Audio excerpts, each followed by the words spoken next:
T20 world cup start అయిపోయినా కూడా ఇండియాలో పెద్ద హల్చలేం లేదు. ఇప్పటిదాకా ఇంకా స్టార్ట్ అయిందా మాకేంటి అన్నట్టుగానే ఉన్నారు. ఎందుకంటే ఇప్పటిదాకా ఇండియా ఆడలేదు. కానీ ఇండియా ఆడబోతున్నారు first game against Ireland.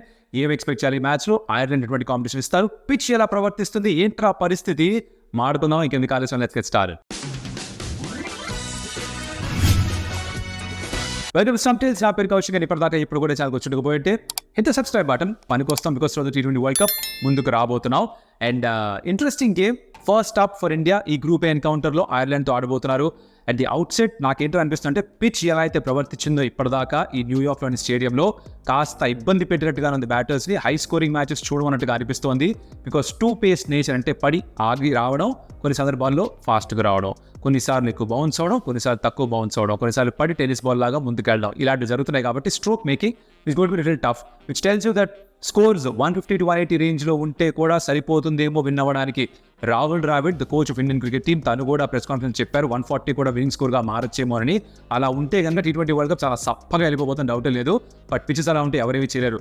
ఎందుకులా pitches ఇలా ఉన్నాయి?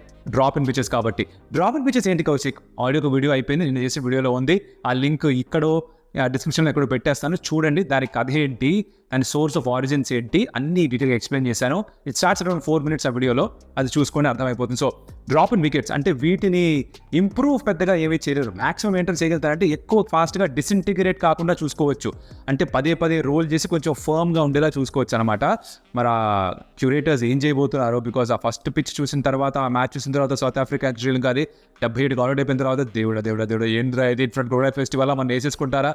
ఐసీసీ పిచ్కి రేటింగ్స్ ఏమి ఇస్తారు? వరల్డ్ కప్ లాంటి పెద్ద ఈవెంట్ 8% వాళ్ళు ఆల్రెడీ చుచ్చు పడిపోయి ఉంటుంది అక్కడ. తప్పదు, మరి అలా ఉంది, పిచ్ అలానే ఉంది. కాబట్టి మిగతావి ఏమన్నా స్వభావం మారుతుంది. బికాస్ స్క్వేర్ అంటూ ఉంటాం, అంటే ఏంటంటే క్రికెట్లో 1 2 3 4 5 6 5 to 7 పిచెస్ ఉంటాయి పక్క పక్కనే, మొత్తం కలిపి స్క్వేర్ అంటారు క్రికెట్లో. ఒక గ్రౌండ్లో ఉండే స్క్వేర్ అనమాట అది. సో ఒక్కొక్క పిచ్కి దాని స్వభావం, నైజం వేరేగా ఉండొచ్చు. సో ఆ మొదటి పిచ్ ఏదైతే వాడారో శ్రీలంక సౌత్ ఆఫ్రికాలో, అది కాకుండా వేరే పిచెస్ ఏదైతే వాడతారో for sure India against Ireland, India versus Pakistan తర్వాత, దానికి ఏమన్నా ఆ పిచ్కి తగ్గ స్వభావం వేరేగా ఉండి బాల్ చక్కగా బ్యాట్ పైకి వస్తే స్ట్రోక్ మేకింగ్కి బాగుంటే మేబీ మంచి స్కోర్ చూస్తావేమో. ఆ మ్యాచ్కి ఆర్ పిచ్కి దగ్గరగా పిచ్ ఉంటే మటుకు మటాష్ మంగళగిరి డౌటే లేదు, 150 170 అది కూడా కష్టంగా మారచ్చు. So what you expect from Ireland here? Ireland గురించి నాకు ఆనెస్ట్గా ఎక్కువగా తెలియదు. I not followed the cricket. So ఇక్కడ బుకాయించడం నాకేదో బాగా తెలుసు, నేను తోపుని అన్ని టీంలు కూడా తెలుసు అని చెప్పి అనవసరంగా మోసం చేయను. But what I know is for a fact that they will compete, because last edition world కప్లో కూడా వాళ్ళు కంపీట్ చేశారు. Very good side, they can punch about their weight. So అది వాళ్ళు కన్సిస్టెంట్గా చేస్తూ ఉంటారు. They would like to push India and they would like to upset India for sure. అది వాళ్ళ ఆలోచన విధానం. అయితే మేము గెలవగలం అన్న ఆలోచన విధానంతోనే వస్తారు వాళ్ళు. ఫార్మాట్ చిన్నది, అంటే 20 overs మాత్రమే కాబట్టి ఇద్దరి టీమ్స్ మధ్యన స్కిల్ లెవెల్ గ్యాప్ పెద్దగా ఉండదు. తక్కువ టైమే పోటీ పడాలన్నప్పుడు పోటీ పడడం ఇష్టం. సుదీర్ఘకాలం పోటీ పడాలంటే for example 50 overs test match అంటే స్కిల్ లెవెల్ ఇంకా ఎక్కువ మ్యాటర్ అవుతుంది. ఇక్కడ స్కిల్ లెవెల్ తక్కువ, ఒకళ్ళు ఇద్దరు పర్ఫామ్ చేస్తే మ్యాచ్ మీ వైపు తిరిగిపోవచ్చు. So Ireland will be hoping for that and కాస్త పిచ్ నుంచి హెల్ప్ ఉండాలని కోరుకుంటారు. ఇవ్వ చూడండి, లైక్ జాష్ లిటిల్, ఆ లెఫ్ట్ ఆర్మ్ సీమర్ తప్పకుండా వాడే ప్రయోగం చేస్తారు. గుడ్ బ్యాటర్స్ ఉన్నారు వాళ్ళ దగ్గర, మంచి హార్డ్ హిట్టింగ్ బ్యాటర్స్ ఉన్నారు. So it be very interesting to see how Ireland shape up. But more important for us Indian cricket fans, Indian cricket team ఎలా ఉండబోతుంది. సో ప్లేయింగ్ లెవెల్ ఎలా ఉండొచ్చు, పిచ్ గురించి మాట్లాడుకున్నాం. అవుట్ ఫీల్డ్ గురించి కూడా touch చేద్దాం. అవుట్ ఫీల్డ్ కూడా కొంచెం స్లోగా ఉంది. అంటే మీరు డ్రైవ్స్ ఆడినప్పుడు బ్యాటర్స్ ఎప్పుడు కూడా ఫాస్ట్గా బౌండరీ దగ్గరికి వెళ్ళట్లేదు. సో వాల్యూ ఫర్ షాట్స్ తక్కువగా ఉంది. అంటే ఇబ్బంది పడాలి, కష్టపడాలి, రన్ సంపాదించాలి. ప్రతి పరుగుకి ఒక వాల్యూ పెరిగింది ఇప్పుడు, అన్లైక్ ఐపీఎల్. సో ఆ కష్టం కాస్త ఎక్కువ పడాల్సి వస్తుంది batters. Coming to Indian 11 playing level ఎలా ఉండొచ్చో నాకు అనిపిస్తుంది. అంటే ఐ థింక్ వార్మప్ గేమ్ చూసిన తర్వాత నాకు అనిపించింది ఏంటంటే ఈ game against Ireland this is what the combination could be like. I could be wrong, but మీరేమనుకున్న కాంబినేషన్ చెప్పండి ఆ కమెంట్లో. ఆర్ మీరు ఎవరుంటే బాగుంటుంది అనుకున్నారు అది కూడా చెప్పండి. It be interesting to see what you guys think. ఓపెనర్స్గా Rohit and Virat, I think that will be the opening combo. Jaiswal warmup గేమ్లో ట్రై చేయలేదు. I don't see that happening again. జరిగితే it's surprise for me. At number 3 we'll have Rishabh Pant, warm game చూసినట్టుగా. I think 4 will be Suryakumar Yadav, 5 could be Dubey, 6 is Hardik Pandya. ఈ 5 and 6 depending on the situation బహుశా switch around చేయొచ్చేమో. 7 will be Jadeja. 8 I think they'll go with another extra batting all-rounder Akshar Patel రూపంలో. 9 will be Kuldeep Yadav, Chinaman specialist. 10 is Bumrah and 11 is Arshdeep Singh. So సిరాజ్కి స్థానం లేదు ప్రస్తుతానికి నా ఉద్దేశంలో ఈ మొదటి మ్యాచ్కి. అలాగే జైస్వాల్కి స్థానం లేదు, చహల్కి స్థానం లేదు, సంజు శాంసన్కి స్థానం లేదు. సో వీళ్ళు they probably miss out in this first game is what I feel. మీకు టీం ఓకే అనిపించినా ఇలానే ఉంటుందని మీకు అనిపించినా కూడా ఒక లైక్ కొట్టేసి కమెంట్ చెప్పొచ్చు. లేదు మీరు జైస్వాల్ ఆడితే బాగుంటుంది అనుకుంటారా చెప్పండి. Somebody else you would like to prefer, let me know in the comments. Jaiswal ఆడితే ఏమిట్రా అంటే ఒక లెఫ్ట్ రైట్ బ్యాటింగ్ కాంబినేషన్ వస్తుంది, డౌట్ లేదు. కానీ ఇంకొక ప్లేయర్ని సాక్రిఫైస్ చేయాలి, ఒక దూబేని కానీ ఒక అక్షర్ పటేల్ని కానీ బహుశా సాక్రిఫైస్ చేయాల్సి వస్తుందేమో. అంత రిస్క్ తీసుకుంటారా తెలియదు. They want some extra batting options because batting కొంచెం కష్టంగా ఉంది కాబట్టి నెంబర్ 8 వరకు బ్యాటింగ్ చేయాల్సిన అవసరం రావచ్చేమో వికెట్స్ ఎర్లీగా పడిపోతే. ఇది ఒక ఆలోచన ఖచ్చితంగా ఉంటుంది. అండ్ అక్సర్ స్పిన్ బౌలింగ్ కూడా అందిస్తాడు obviously. So your Kuldeep Jadeja and Axar bull off spin, Bumrah and Harshdeep your seamers and Hardik Pandya third seamer, అవసరం వస్తే దూవే. సో బేసిక్గా ఇది bowling combination, batting takes care of as it is.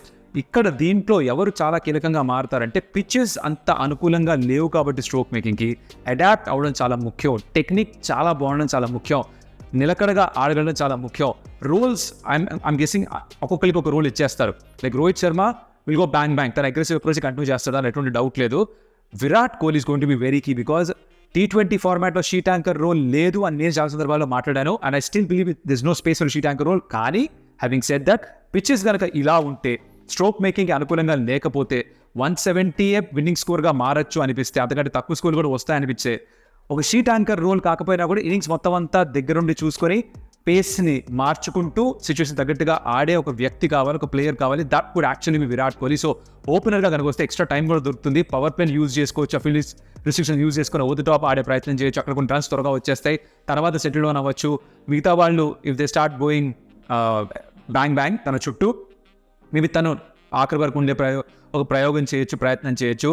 Wicket కనుక పిచ్ కనుక స్ట్రోక్ మేకింగ్ అనుకూలంగా ఉంటే everybody has to go hard. ఆ 200 కంటే ఎక్కువ స్కోరే కావాలి. బట్ వికెట్ కనుక అనుకూలంగా లేదు, గ్రాఫ్ట్ చేయాలి, ఈజీగా రన్స్ రావన్నప్పుడు Virat Kohli is the man. And 150, 180 మాత్రమే స్కోర్స్ వస్తాయంటే he is your gun player, doubt లేదు. సంబడి లైక్ దూబే, రిషబ్ పంత్ వీళ్ళందరూ కూడా X factor players. If they get going ఏమైనా జరగచ్చు. సూర్యకుమార్ యాదవ్ తను కాస్త ఇబ్బంది పడవచ్చు స్లో వికెట్స్లో, ఎందుకంటే దానికి ఎక్కువ బిహైండ్ ద వికెట్స్ ఆడడం ఇష్టం. ఆ ర్యామ్స్ కానీ, సూప్లా షాట్ కానీ, ఆ ఫ్లిక్స్ పికప్ షాట్స్ కానీ, ఈ వెనకాడే స్కూప్స్ కానీ ఎక్కువ ఆడతాడు. కాబట్టి పేస్ లేనప్పుడు ఈ shots they don't come off. Pace లేనప్పుడు ఈ షాట్స్ ఆడొచ్చు. So in front of the wicket ఆడాలి, అవి ఆడతాడు. కాకపోతే తన ఎక్కువ స్కోరింగ్ జోన్స్ వెనకాల ఉంటాయి. సో అక్కడ తనకు అసలు ఛాలెంజ్ అవుతాడు. సో మిగతా వాళ్ళు have to chip in. Hardik is in good form, warm గేమ్లో చూస్తాం, అది కంటిన్యూ అవ్వాలి. సో బ్యాటింగ్ ఇలా ఉంది. బౌలింగ్లో you got trust Bumrah to do the job. Harshdeep will be very key because left arm seamer, ball కాస్త స్వింగ్ అయితే కనుక లోపల తీసుకురాగలిగితే ఇబ్బంది పెట్టచ్చు బ్యాటర్స్ని. ఏ లెఫ్ట్ ఆర్మ్ సీమర్ అయినా సరే, ఏ రైట్ హ్యాండ్ బ్యాటర్ అయినా ప్రపంచంలో ఇబ్బంది పడతాడు బాల్ని మూవ్ చేయగలిగితే. అది ఇండియన్ బ్యాటర్స్ మాత్రమే కాదు, ప్రతి ఒక్క బ్యాటర్కి కూడా ఇది అర్థం చేసుకోవాల్సిన విషయం. సో వాళ్ళిద్దరూ హార్దిక్ థర్డ్ సీమర్, రాష్ట్రపతి బ్యాకప్ రోల్ వెరీ వెల్. ముగ్గురు స్పిన్నర్స్ ఉన్నారు, వీళ్ళు కాకపోతే దూవే తప్ప ఇంకో ఆప్షన్ ఉండదు. సో వీళ్ళందరూ కూడా have to chip in really well. So Ireland push చేస్తారా ఇండియాని? My feeling is they might actually make this a contest. And India కొంచెం ఏ గేమ్ కాకపోయినా కూడా, టాప్ గేమ్ కాకపోయినా కూడా they have to be almost 90% or 95% to ensure that కంఫర్టబుల్గా గెలుస్తారు. ఎక్కడెక్కడ కొంచెం స్లిప్ అయినా కూడా కాస్త కంగారు పడే అవకాశం ఉన్నాయి అనిపిస్తుంది. So it be very interesting watch. అసలు మిస్ చేయద్దు ఈ మ్యాచ్కి సంబంధించిన రివ్యూతో మళ్ళీ కలుస్తాను. ఇప్పటిదాకా వీడియో చూస్తుంటే కదా, thank you so much. Subscribe చేయండి స్టంప్ టేల్స్కి, కమెంట్ చేయండి, లైక్ చేయండి, మీ ఫ్రెండ్స్ తోటి షేర్ చేయండి. ఆ లైక్ అండ్ కమెంట్ ఏం చేస్తుందంటే యూట్యూబ్ ఆల్గోరిథంకి నచ్చుతుంది. It will promote the video or share it to somebody else. ఇంకొంతమంది కూడా షేర్ చేస్తుంది కాబట్టి do that small favour, it will help us lot. And మీ ఫ్రెండ్స్ కూడా చెప్పండి ఛానల్ గురించి. మాడు ఉన్నాడు కౌశిక్ అని, డీసెంట్గానే మాడుతూ ఉంటాడు, బాగానే ఉంటుంది ఇన్ఫర్మేషన్ అని చెప్తే మీకు నచ్చితే కనుక చెప్పండి, వాళ్ళు వచ్చి చూస్తే మాకు హెల్ప్ అవుతుంది. Thank you so much. Next మళ్ళీ కలుస్తాం. Hopefully India will start of winning note and that రివ్యూలో మాడుకుందాం. బాయ్.